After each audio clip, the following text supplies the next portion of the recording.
Kalian mungkin sudah ada yang memahami hal ini, mungkin juga ada yang belum, yaitu tentang keambiguan dari sosok-sosok demon ataupun dewa-dewi di luar sana.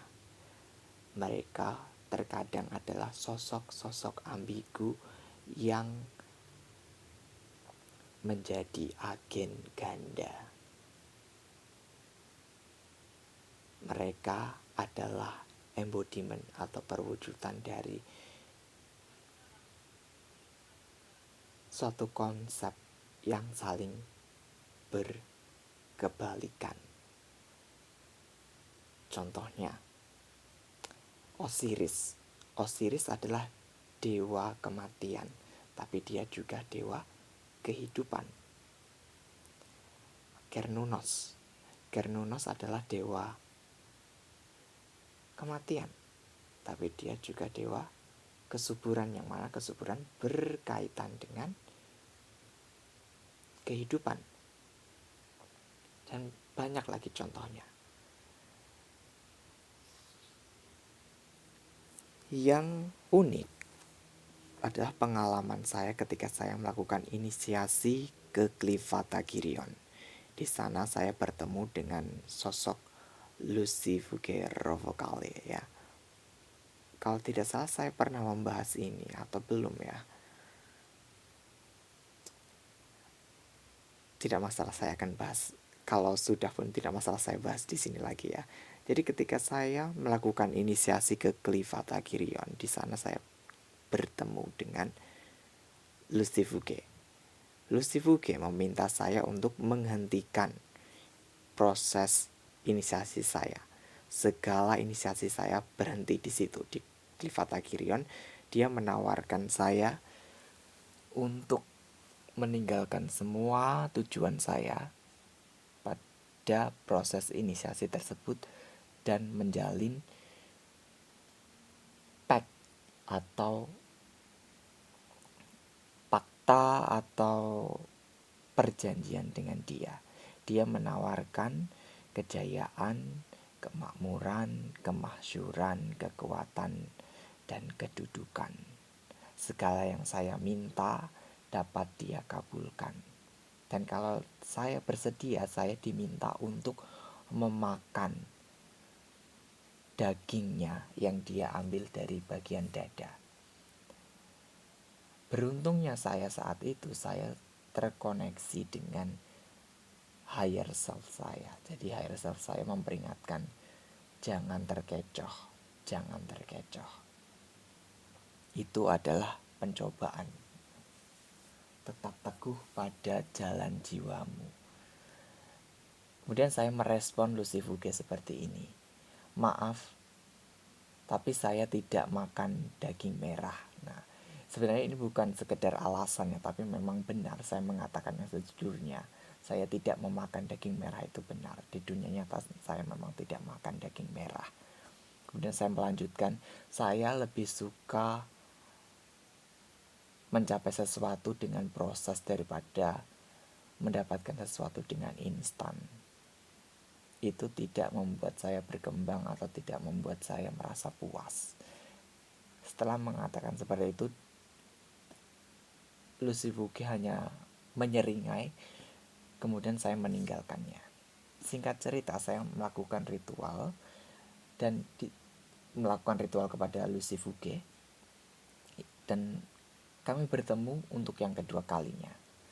Tapi di pertemuan yang kedua kalinya ini, dia tidak lagi mencoba menggoda saya, tidak mencoba menyesatkan saya, tapi dia menawarkan sebuah batu hitam, sebuah berlian hitam. Di situ higher self saya memberikan isyarat bahwa itu sesuatu yang aman, tidak ada hal yang terselubung.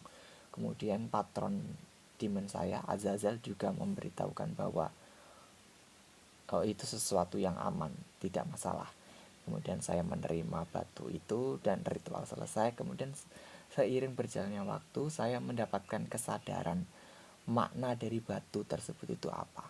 ternyata makna dari batu hitam atau berlian hitam yang diberikan oleh Lucy Fouquet adalah bahwa batu tersebut adalah sebuah token atau sebuah tanda bahwa dia berada di pihak saya, dia akan mendukung saya sampai saya benar-benar mencapai keilahian atau apoteosis yang sudah menjadi tujuan jiwa saya. Itu yang pertama, makna yang pertama. Dan makna yang kedua itu adalah sebuah pertanda bahwa sebenarnya saya sudah berada di setengah jalan, ya, pertengahan jalan menuju apoteosis. Kalau saya berhenti di situ, berhenti di Tagirion pun sebenarnya sudah cukup, tapi kalau saya melanjutkan itu jadi lebih baik. Seperti itu. Nah, di situ saya juga mendapatkan kesadaran lain bahwa ternyata Lucy Fouquet adalah sosok ambigu, sosok agen ganda. Maksudnya seperti apa? Dia adalah seorang penggoda yang menyesatkan, tapi juga seorang pembimbing yang dapat mengantarkan saya atau kalian menuju tujuan kalian yang sejati. Ketika dia menggoda saya dan saya terjatuh ke dalam godaan tersebut, dia berhasil dan dia bangga akan pekerjaannya. Tapi di saat itu saya menolak dan saya teguh dengan jalan jiwa saya, dan saya terus melanjutkan perjalanan, saat itu pun dia pun berhasil dan dia pun juga bangga. Begitu ya. Oh ya, sekedar trivia, pengetahuan remeh-temeh mengenai Lucy Fouquet Revocalit. Jadi beliau ini adalah sosok yang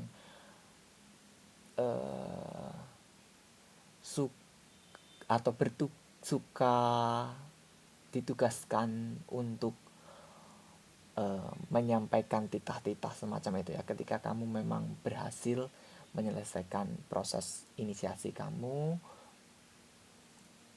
sampai terakhir, nanti beliau akan muncul dan membacakan dekretnya. Sebuah dekret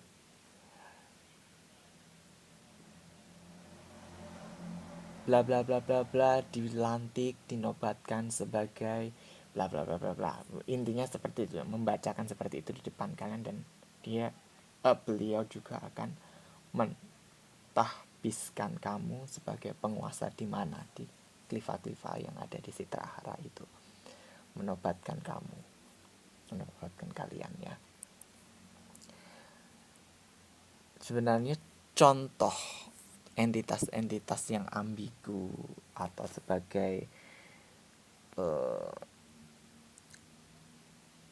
agen ganda seperti ini itu banyak sekali. Contohnya Samael, malaikat agung Samael ya. Di satu sisi dia adalah Hasatan atau Diabolus, sosok yang berusaha menyesatkan orang lain, membisikkan sesuatu ke dalam pikiran orang lain sehingga ia melenceng dari jalannya yang semula. Tapi di sisi lain dia adalah sosok malaikat surgawi yang berkuasa atas planet Merkurius, Mars, dan Maldek, serta berkuasa atas hari Rabu kalau tidak salah. Itu kan antara sisi yin dan yang-nya ya, chaos dan order. Padahal dia adalah satu sosok yang sama tapi memiliki dua peran atau dua kualitas yang berjalan secara harmoni.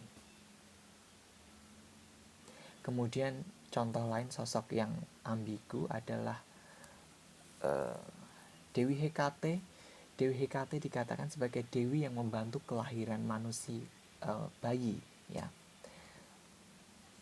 Beliau juga membantu memelihara wanita dan anak-anak. Tapi di sisi lain beliau juga dewi yang membantai manusia, dewi yang membunuh, dewi perburuan itu kan membunuh ya. Dewi yang membantai mengalahkan manusia itu kan kaitannya dengan kekacauan dan kematian. Sedangkan di sisi lain kaitannya dengan order dan kelahiran. Itu kan sebuah peran ganda, sebuah ambigu ya. Orang bahasa kerennya itu entropi. Kalau kalian melihat alam sekitar atau kegiatan-kegiatan sehari-hari yang dilakukan manusia pun, kalian bisa mendapati sebuah ambigu atau peran ganda. Contohnya, ketika gunung berapi meletus, itu menghancurkan lingkungan sekitarnya, tapi di sisi lain dia membentuk topografi alam yang baru. Benar kan? Ketika lempeng bumi itu bergerak, dia menyebabkan kehancuran pada alam, tapi dia juga menyebabkan terbentuknya landscape atau topografi alam baru, membentuk gunung, lembah, perbukitan, dan lain sebagainya. Paham ya sampai di situ? Kemudian coba bayangkan kalian memegang sebuah kertas, kalian menyobeknya sekecil-kecilnya, kemudian membakarnya. Kalian berpikir mungkin kalian sedang menghancurkan kertas tersebut, tapi tidak, sebenarnya kalian sedang melakukan penciptaan. Jadi sebenarnya natur dari penghancuran itu sebenarnya penciptaan. Ketika kamu menghancurkan sesuatu, sebenarnya kamu menciptakan hal baru dari bentuk yang lama. Di awal tadi, kertas yang disobek, kemudian dibakar. Kertas tersebut menjadi abu. Di situ kamu menghancurkan kertas dan menciptakan abu. Jadi, sebenarnya kalian tidak benar-benar menghancurkan, tapi menciptakan abu dari kertas tadi. Begitu. Semoga paham ya maksudnya ya.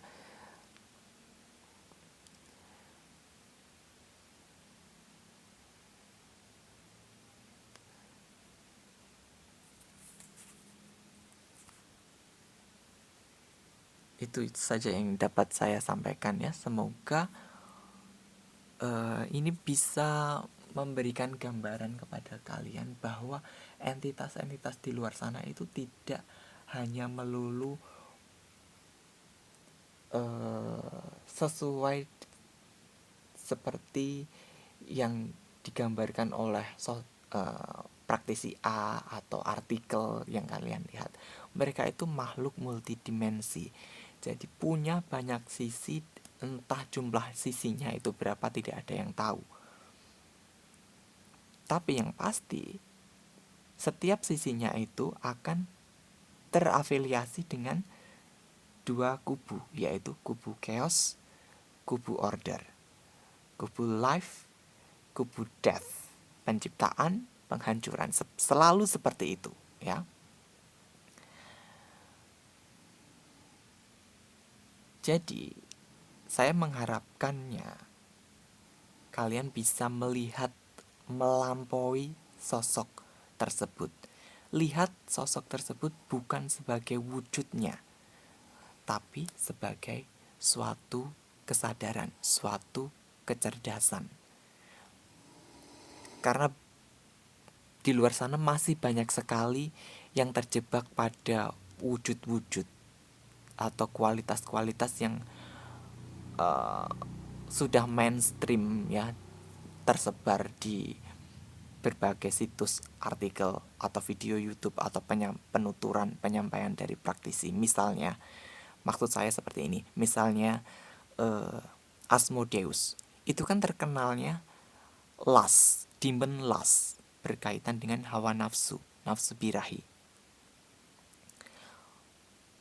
Orang sudah terdoktrin pada pemahaman bahwa Asmodeus adalah kaitannya dengan demon nafsu birahi. Padahal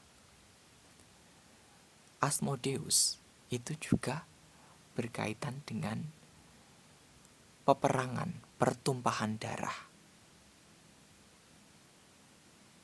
Dan las itu kaitannya dengan penciptaan. Nah, iya kan? Las, energi las itu juga bisa digunakan untuk manifestasi, penciptaan, kreativitas.